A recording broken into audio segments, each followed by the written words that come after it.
Ochilgan joyi-ku. Asko anaqasi. Ballonlar sotadigan joy edi.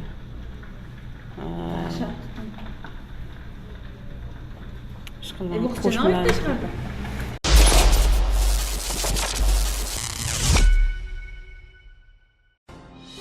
Piskent tumanida sodir bo'lgan yong'in to'g'risida ma'lumot. 22-iyun kuni soat 09:35 da 112 tizimi orqali Toshkent viloyati favqulodda vaziyatlar bosh boshqarmasiga Piskent tumani Oybek mahalla fuqarolar yig'inida joylashgan avtomobil ehtiyot qismlari do'konida yong'in sodir bo'layotgani to'g'risida xabar kelib tushgan. Shunga ko'ra, qutqaruv bo'linmalari voqea joyiga yetib borib, yong'in soat 10:14 da to'liq o'chirilgan. Qutqaruvchilarning tezkor sa'y-harakatlari natijasida yong'indan binoning 300 kvadrat metr maydoni saqlab qolingan.